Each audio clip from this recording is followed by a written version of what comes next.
Bonjour et bienvenue pour cette nouvelle émission de Rabbin dans la Cité, spéciale Ihoud, isolement entre hommes et femmes, dans les bureaux, dans les maisons, dans une voiture, dans un ascenseur, etc. etc.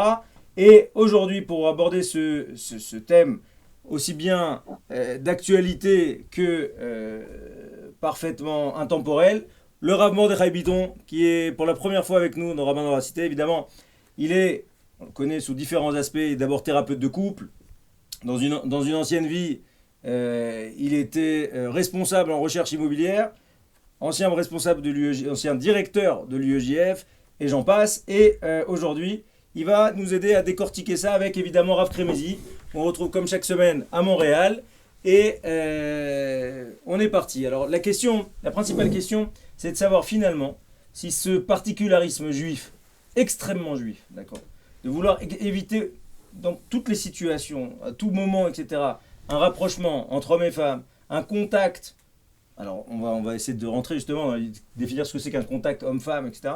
Mais en tout cas, de voir si finalement, cette volonté permanente de l'orthodoxie là est encore d'actualité. Est-ce que finalement, c'est pas peut-être une lubie ou un trop, d'accord, qu'on va essayer d'analyser ensemble. Alors, on va laisser d'abord la parole à Rav Biton, qui va nous résumer, parce qu'il est aussi Rav, d'accord, il va nous résumer les grandes lois du Ihoud, les lois de l'isolement, d'accord, pour qu'on puisse bien cadrer ce débat.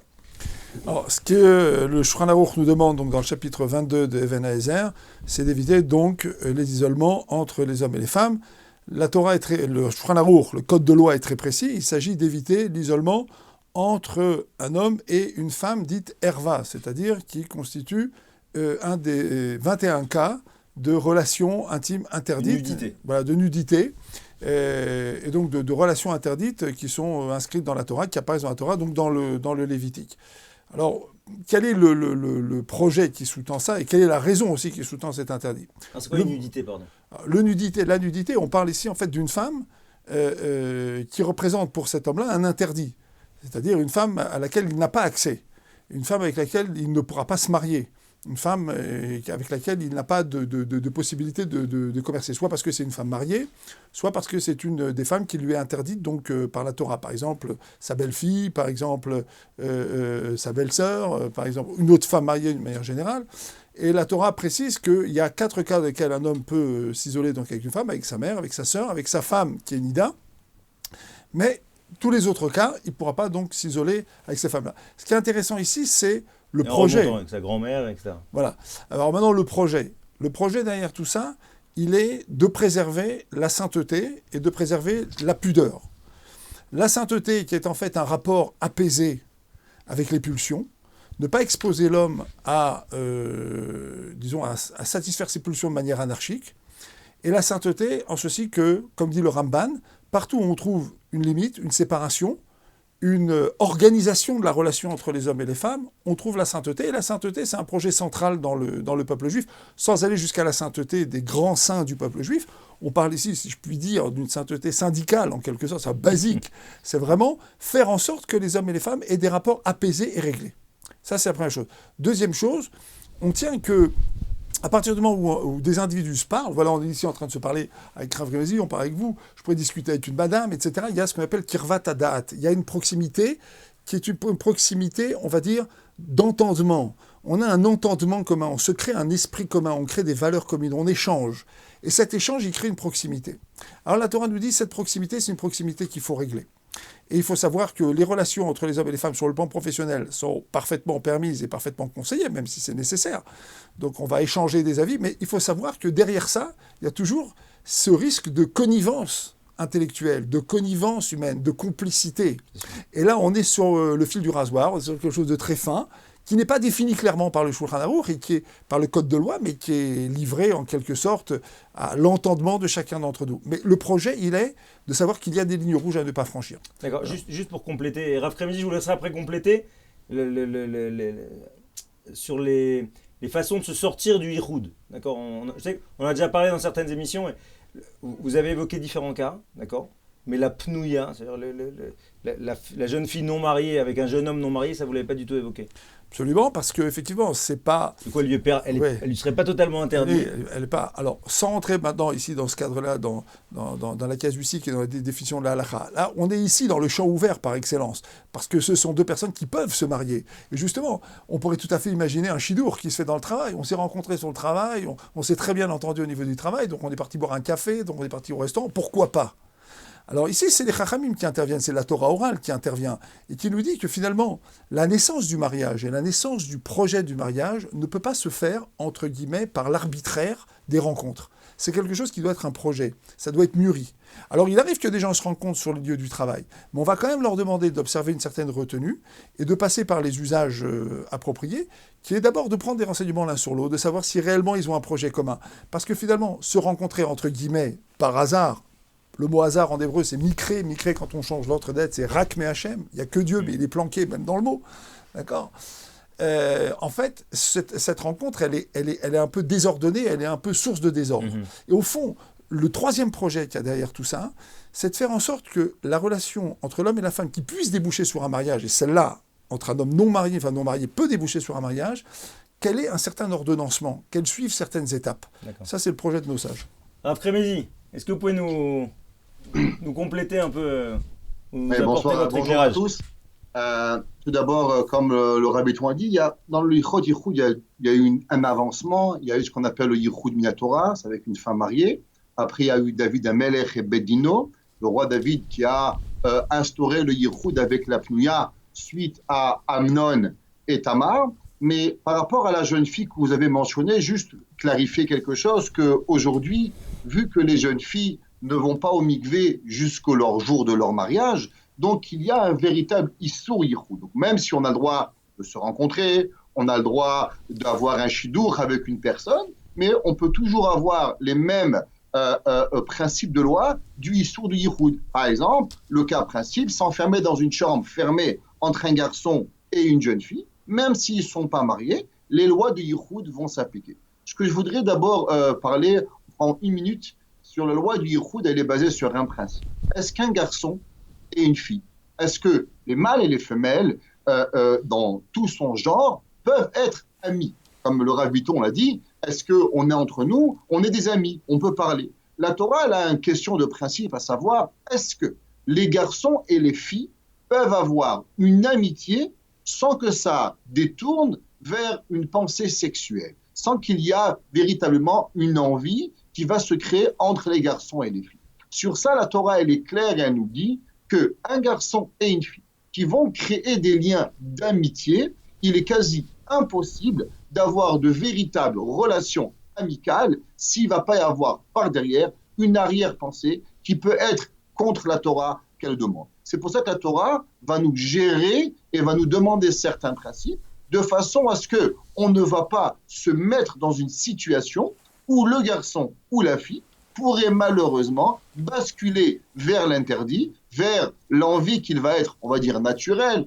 parce qu'un garçon qui aime une fille qui aime un garçon, il n'y a rien de pas naturel avec ça, mais la façon de le faire, c'est ça que la Torah, elle veut, qu'elle devienne une façon permise et non une façon qui va nous être faite d'une façon un petit peu différente. Très bien, mais alors aujourd'hui justement, où finalement les femmes sont complètement sorties de leur maison, d'accord, pour faire des études, rentrer pleinement dans le marché du travail, on peut encore approfondir ça et même dans le monde orthodoxe où finalement les femmes sont poussées et même poussées à aller de plus en plus loin et de plus en plus haut professionnellement pour avoir une meilleure parnassa, pour aider leur mari à mieux étudier, d'accord, dans le cas d'une femme d'Avrer. Comment finalement comment ça devient possible alors que finalement on est aujourd'hui la question elle est posée en permanence?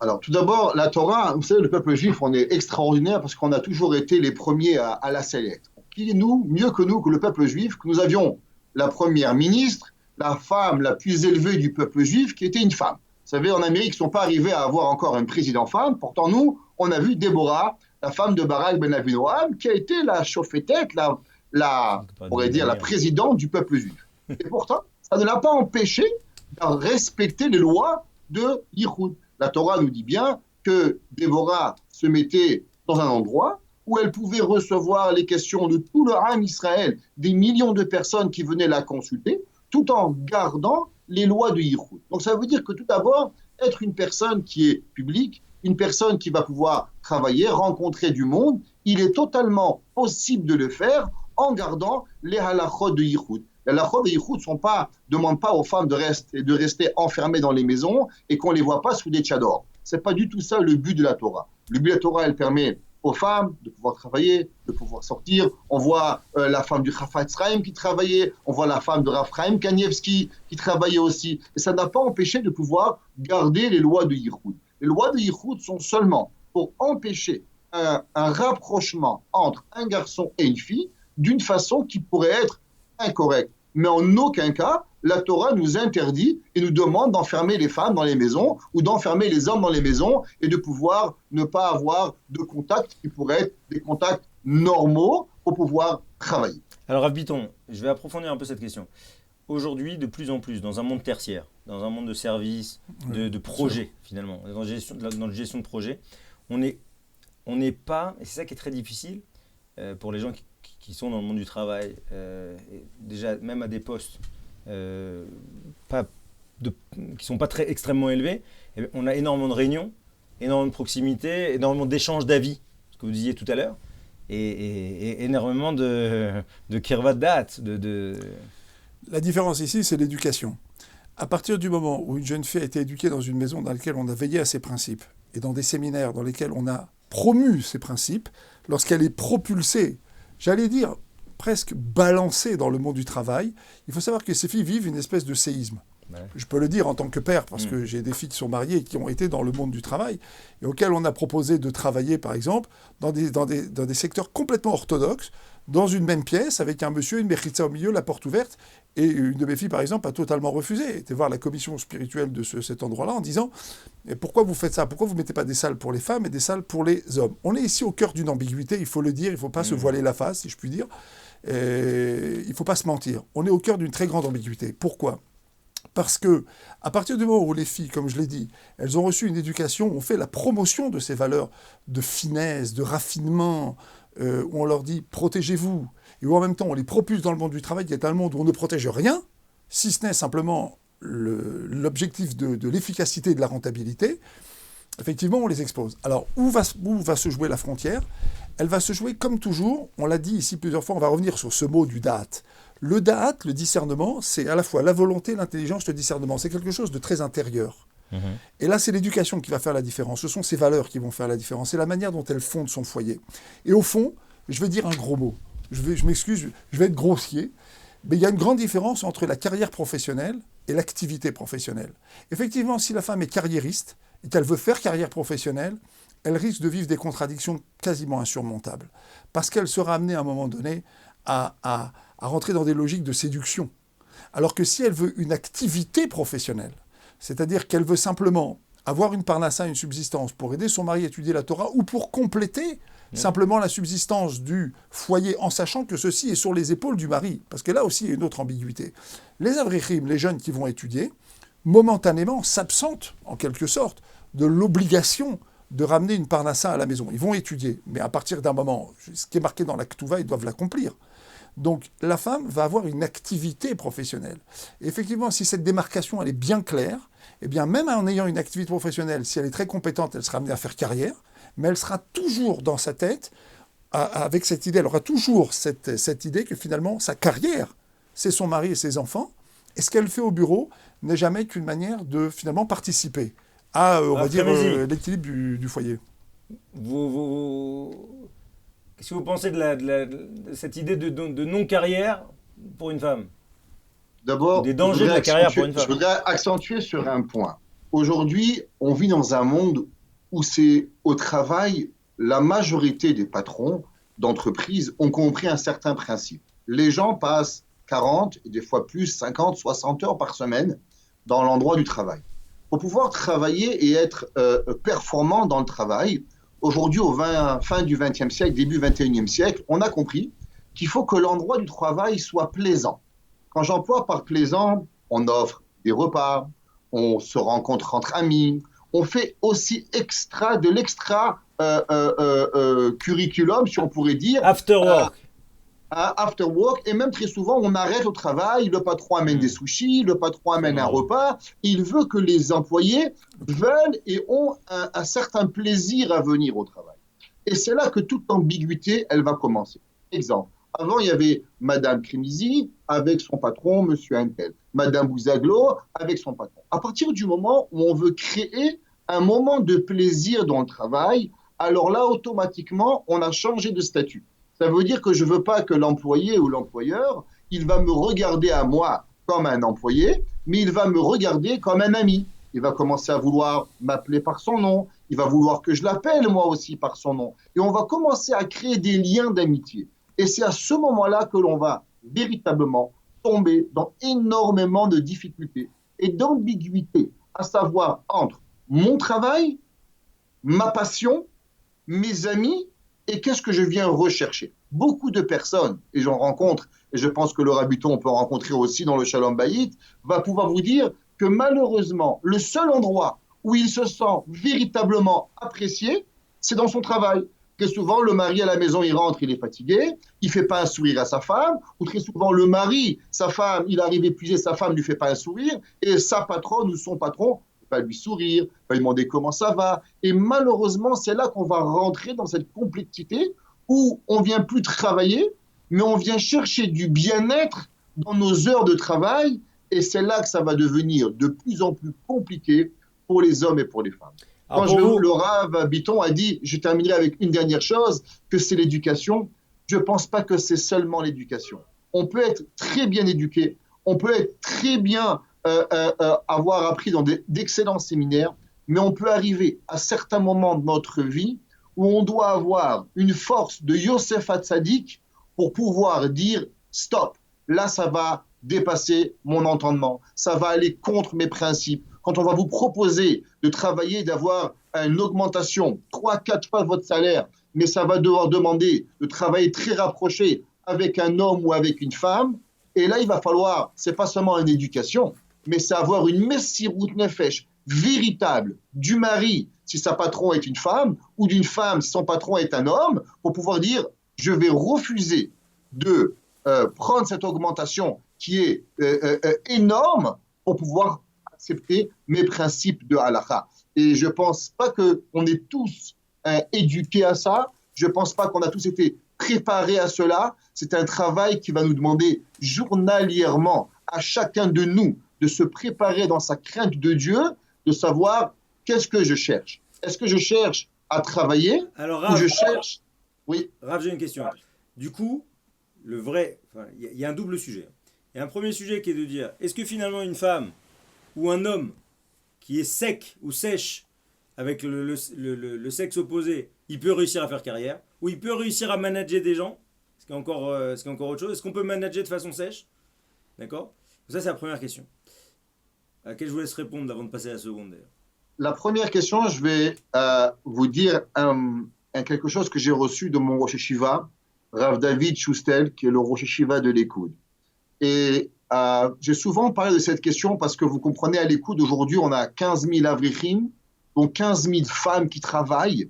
Et le problème, il grandit de chaque année. On parle de centaines de avrichim qui grandissent et que leurs femmes deviennent des avocats, leurs femmes deviennent des femmes très, très, très respectueuses dans le métier et très bonnes dans ce qu'elles font. Et il faut trouver une solution.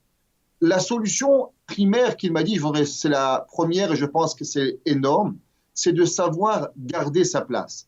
Une femme qui rentre dans un travail, elle ne s'appelle pas Hana, elle ne s'appelle pas Déborah, elle ne s'appelle pas Sylvie ou Geneviève. Il faut d'abord garder un principe, à savoir, elle s'appelle Madame. Madame Intel, Madame Biton, Madame Krimizi, Madame Nabé. Si on ne va pas rentrer dans l'informel en s'appelant par Hana, Déborah, Ruti, Ciara, Sylvie, on crée cette proximité entre deux personnes, alors déjà on a créé une règle et une ligne qui va séparer entre l'homme et la femme. C'est écrit dans aucun patron qui doit nous tutoyer, qui doit nous appeler par notre petit nom, qui doit devoir avoir ce contact amical avec nous. Je pense à l'inverse. Oui. D'accord. Je pense à l'inverse que si on garde juste ce respect, monsieur, madame, et Déjà, ça qu'à crée une travers distance. tous les employés, on crée cette distance qui ne va pas nous faire tomber dans l'amicalité, l'amitié, et après, par la suite, le reste que l'on connaît. Alors, Rav Biton, ce que dit Rav Kremezi, finalement, il dit qu'à un moment, il y a quand même, malgré tout, il va falloir peut-être un moment s'arracher à soi. Maintenant, et c'est là que je veux rebondir sur ce que vous disiez, Rav Kremezi, c'est qu'aujourd'hui, on est à l'ère du manager, d'accord? L'ère du manager, c'est quoi? Et avec les réseaux sociaux, c'est encore plus, puisqu'il n'y a plus de limite entre sphère privée, sphère publique, c'est catastrophique. La convergence, finalement, ça fait que les gens, en réalité, ils pensent qu'ils sont très libres, très sympas, etc. En fait, ils sont attachés du matin au soir. Mais du coup, ne pas être un patron sympa, Rav Kremezi, parce que là, on a parlé beaucoup de jeunes filles, mais ne pas être un patron sympa qui fait des blagues, qui est un petit peu aux petits soins, etc., c'est aussi très compliqué, Rav. Alors, comme dans tout dans la vie, je pense qu'aujourd'hui, on vit dans un monde où toutes les compagnies ont compris que le patron qui fait tout est un mauvais patron. Un patron qui s'est délégué est un bon patron. Aujourd'hui, le monde est tellement grand que, par exemple, une compagnie qui va vendre des ordinateurs, le même patron ne peut pas être celui qui crée les programmes, celui qui est sur Internet, celui qui les vend. Il y a différents départements où le patron doit engager les bonnes personnes pour pouvoir faire les bonnes choses au bon moment. Le patron qui veut tout faire, aujourd'hui, j'y crois pas et ça ne fonctionne pas.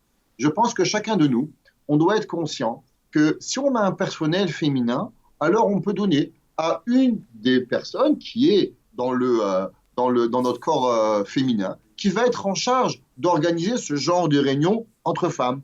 Même chose pour les hommes, de pouvoir avoir quelqu'un qui va le gérer pour les hommes. Ça veut dire qu'avoir un patron, ça veut dire quoi? Ça veut dire la personne qui est au-dessus de toi, qui va te donner ta tâche à faire, alors elle va être la personne avec qui on va avoir. Je connais personnellement des patrons qui ont d'énormes compagnies et pratiquement les compagnies, les employés ne les voient jamais. Ils ont des sous-présidents, des sous-CIO que eux vont faire. Alors on peut avoir une femme qui est au-dessus des femmes, qui va leur donner le bon temps, sans qu'on a besoin d'avoir que le patron fasse un compliment, de dire que c'est bon. Et si on peut le faire, alors on peut le faire par un email avec une lettre d'une façon qui peut être faite très cordialement, sans avoir une chaleur personnelle, mais très restreinte, avoir le faire très professionnel, sans obligatoirement avoir ce contact entre hommes et femmes. Vous parlez d'un patron qui est en Israël. J'ai un ami à moi à New York qui a une compagnie énorme et il a un bureau pour les hommes, un bureau pour les femmes. Le monsieur ne rentre même pas dans la compagnie où les femmes travaillent. Il ne rentre seulement à la fin de la journée où tout le monde lui laisse son compte rendu de la journée.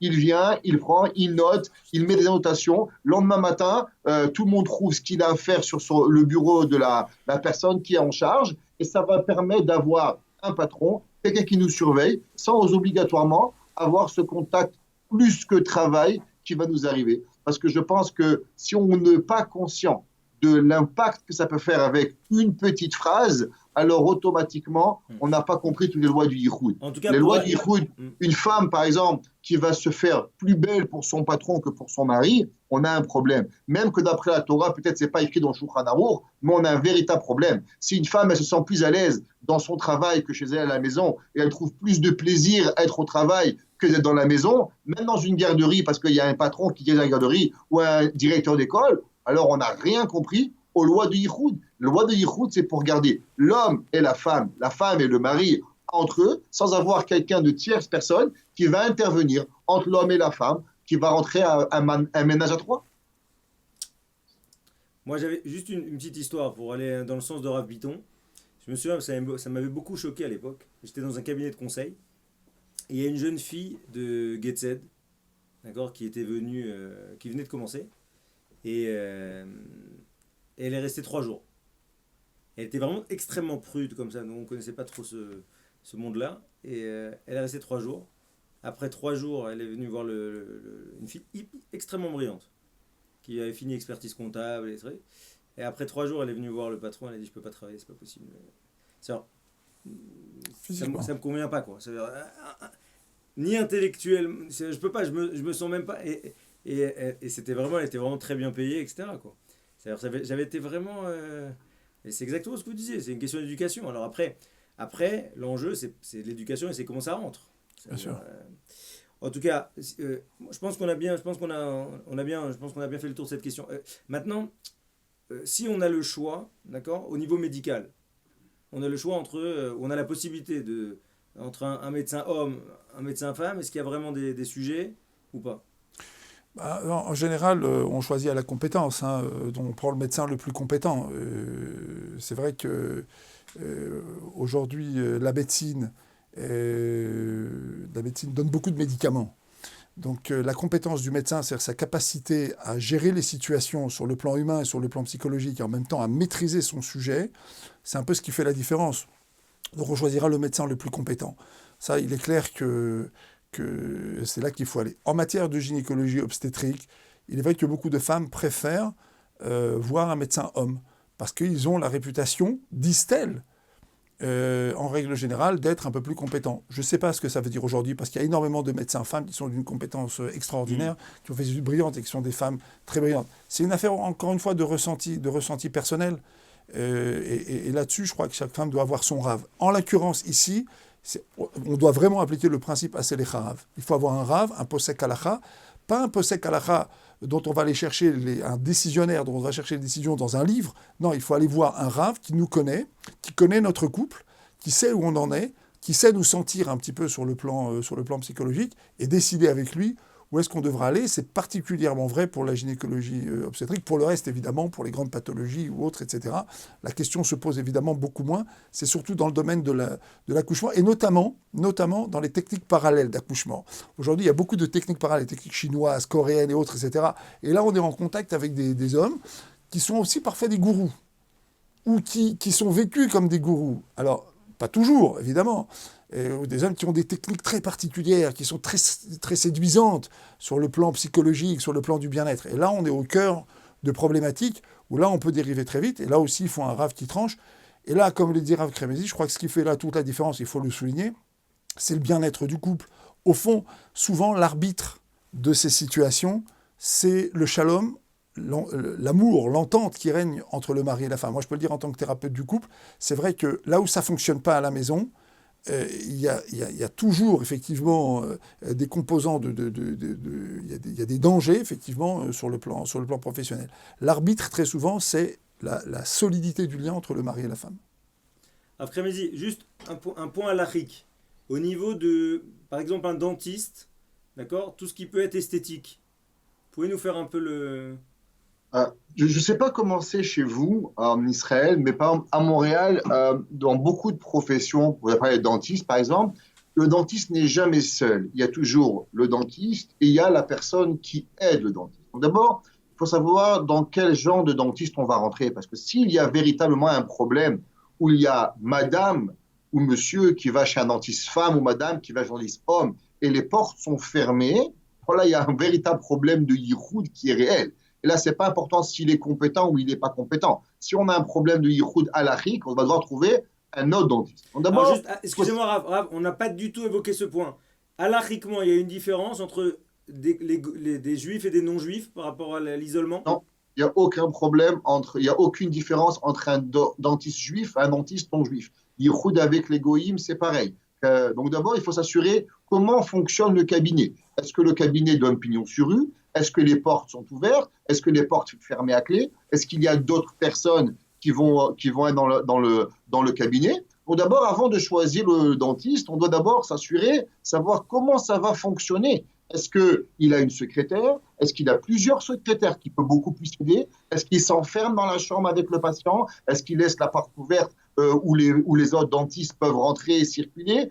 Comment ça fonctionne? Donc d'abord, avant de choisir son dentiste, bien sûr, la compétence, comme le Rav Bitton a dit, on doit choisir. Après, savoir est-ce que sa compétence va pouvoir fonctionner avec la halakha. S'il est très compétent, mais ça ne fonctionne pas avec la halakha, alors quand on va avoir un rendez-vous, s'assurer d'aller avec d'autres personnes pour pouvoir ne pas être seul, lui demander de laisser les portes ouvertes. Donc, bien sûr, il y a la compétence qui est importante, mais de l'autre côté, il y a aussi la halakha qui brime. Il faut savoir aussi, comme le Rav a dit, il y a aujourd'hui beaucoup de techniques qui sont faites, qui ne sont pas véritablement médicales, qui sont un petit peu un peu tout et un peu rien. Et la halakha, elle va pouvoir changer énormément, ce quelqu'un il va vouloir, par exemple, faire des réflexions, il va vouloir faire certains genres de pratiques qui ne sont pas véritablement médicales, il n'y aura pas vraiment de héter.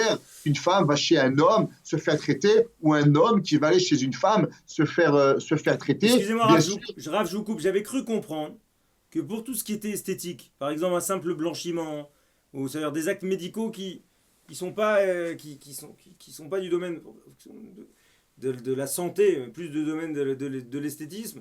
Pour cela, c'était pour le coup interdit de se faire soigner par une femme ou de se faire soigner par un homme.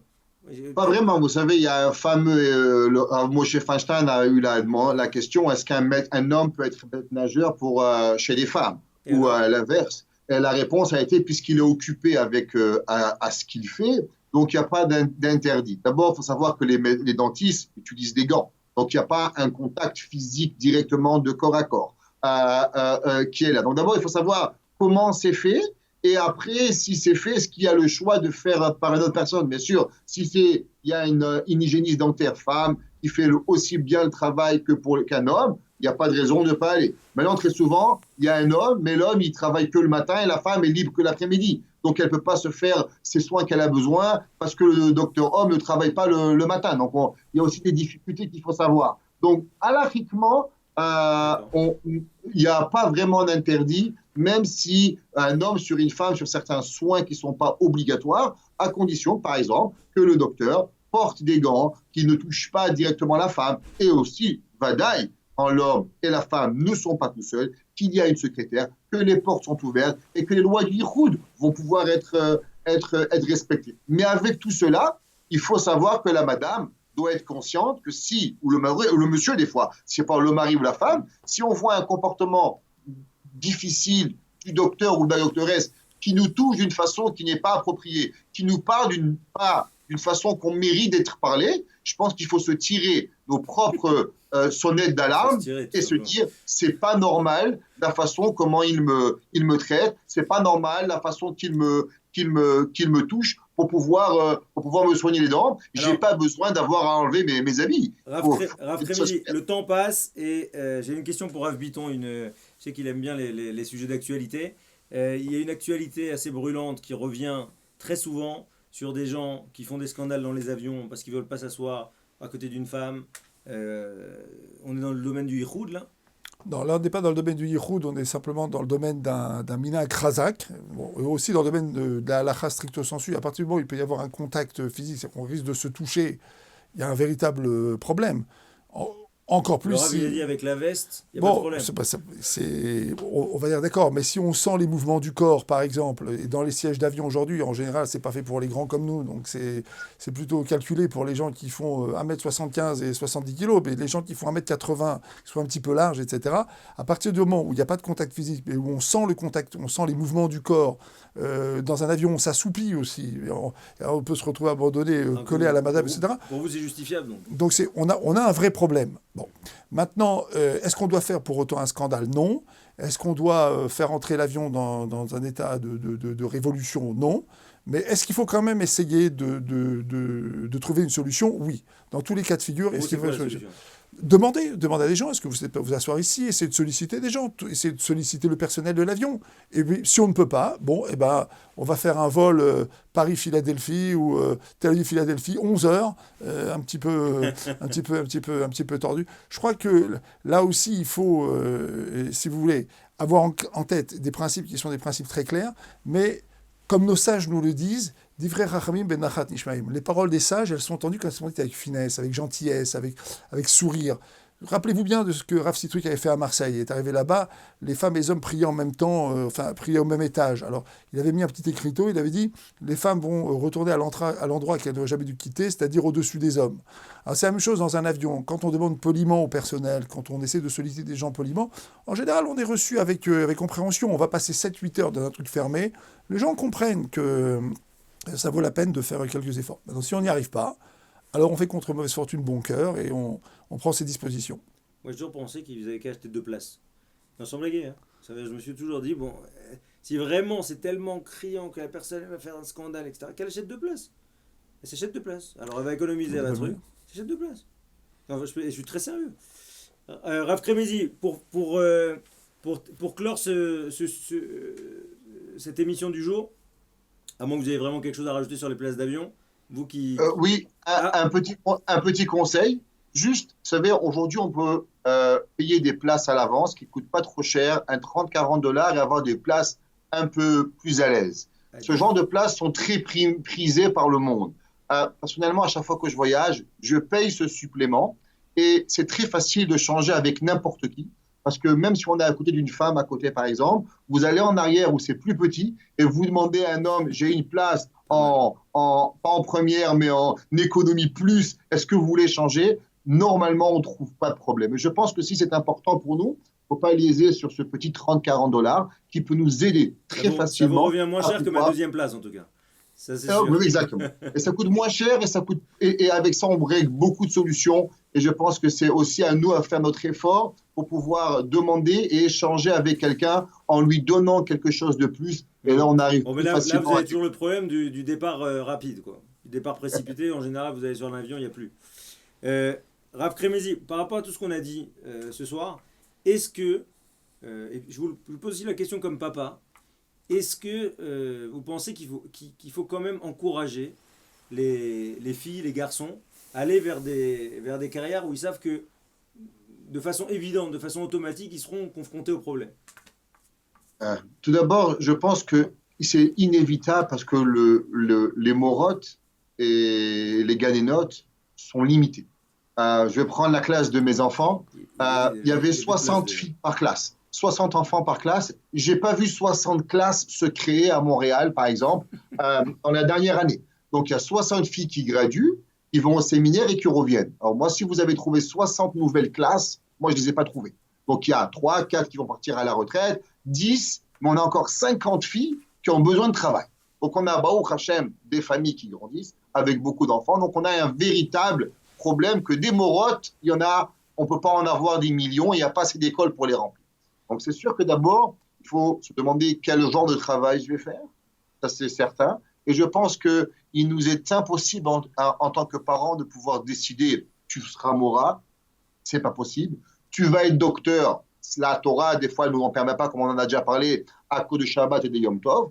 Mais je pense que de pousser vers quelque chose qui est faisable, de plus en plus aujourd'hui en Amérique du Nord, il y a énormément de professions qui facilitent la vie des filles religieuses, travailler à la maison, travailler dans des endroits qui sont bien. Et plus je pense qu'on nous aurons de filles qui vont arriver avec des demandes pour pouvoir respecter la halakha et qu'elles seront compétentes, et plus les compagnies vont se plier parce qu'on sait aujourd'hui pertinemment que les filles du séminaire qui sortent, elles sont excessivement compétentes. Et plus il y aura de demandes auprès d'entreprises pour pouvoir être des personnes qui veulent respecter la halakha, alors elles se plieront envers notre Torah et nos demandes et elles n'auront pas besoin de faire quelque chose à contre-cœur et à contre-gré de ce qu'elles veulent faire. Alors, je vais donner le mot de la fin à Rav Biton.